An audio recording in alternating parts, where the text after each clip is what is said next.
Kisah Khalid bin Walid, sang pedang Allah yang terhunus yang kebal terhadap racun. Pernyataan Khalid bin Walid ini dinukil buku berjudul Inilah Fakta karya Utsman bin Muhammad Al-Khamis. Khalid bin Walid sebagaimana dinukilkan dari kitab Al-Bidayah wa An-Nihayah juga pernah menyatakan, malam saat aku dihadiahi seorang pengantin atau malam ketika aku mendengar kabar gembira dari lahirnya seorang anakku, semua tidak lebih aku sukai dibanding tatkala berada di tengah pasukan muhajirin pada malam yang dingin sedingin es demi menunggu saat-saat untuk menyerang musuh esok paginya. Khalid bin Walid merupakan panglima perang yang ahli dalam strategi militer. Di bawah kepemimpinannya, militer Jazirah Arab bersatu dalam kekhalifahan. Selama memimpin pasukan muslim, Khalid telah ikut lebih dari 100 pertempuran melawan kekaisaran Bizantium dan selalu menang. Khalid bin Walid adalah orang paling gigih dalam berperang. Banyak ancaman yang ia hadapi. Selain banyaknya bekas luka di tubuhnya, Khalid bin Walid juga tidak mempan diracun. Alkisah, suatu hari Khalid bin Walid singgah di suatu kampung. Orang-orang memperingatkannya, waspadalah terhadap racun, jangan minum suguhan orang-orang asing. Namun Khalid menjawab, berikan racun itu padaku.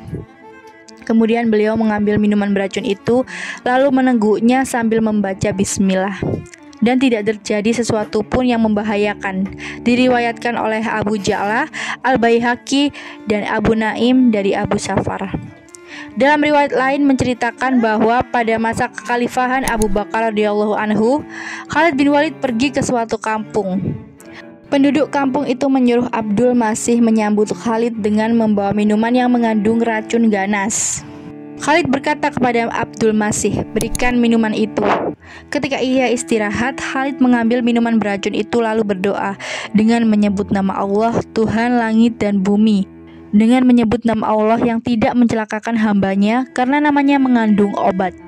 Kemudian Khalid meneguk minuman beracun itu.